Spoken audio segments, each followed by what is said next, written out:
women are moving into more powerful and money-making positions than ever before.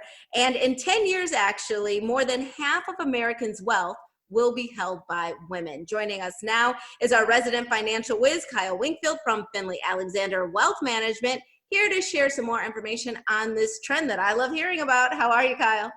I'm doing well. How are you doing?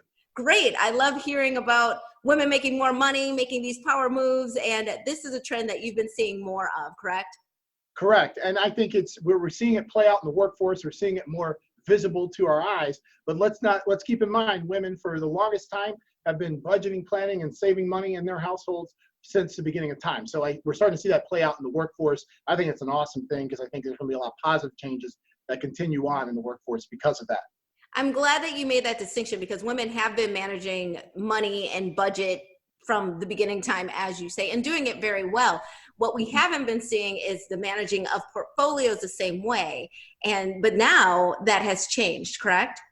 That has changed, but my industry traditionally has catered to men. It's been male dominated. And what we're starting to see is more of the decision makers happen to be women, and they're coming in and they're like, hey, I need help with this, I need help with that. And so we're starting to see that shift inside the industry where they're catering more towards women and more towards couples, but really focusing on women. A lot like you saw that with a lot of the home improvement stores where they started making the tools with smaller grips and smaller handles because they understood who was really doing the home improvement projects. That is true, actually. I like that. Instead of just making it, oh, let's make this drill pink and purple. Like, I don't care about the color. Can I actually hold it in my hand? That makes sense.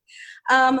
Also, just the timeline. Like, I feel like many women who are watching the show might think, you know what, I'm in that boat. I have not really started with my portfolio, or maybe I have. It's a little smaller than what I hope to be at, I'm middle-aged now. What should they do? Is it too late? Is it right on time? What are the steps to make sure that we as women are financially secure? Well, the first thing I want to say is don't beat yourself up. I mean, we're all our worst critics. So we're like, I should have done something 10 years ago, 20 years ago, whatever. The fact that you're thinking about it, that's great. So step one is get some clarity. Where are you? What are you currently doing? How much are you saving? What's in the portfolio before you even start asking that question? And then start to say, if I keep doing what I'm doing, this is step two. If I keep doing what I'm doing, how will it play out when either I become work optional or I scale back on work completely? Those are the two biggest pieces of clarity anyone can have, regardless of gender. And timeline, I mean, back in the day, I think people thought that they just had so much time, when you're starting your first job and your first job's not paying you that much, you're like, oh, I'll save later, I'll invest later. What is the timeline? When should we start thinking about this? And when is it, I don't want to say too late, but when do you have to, I guess, get at it a little bit more aggressively?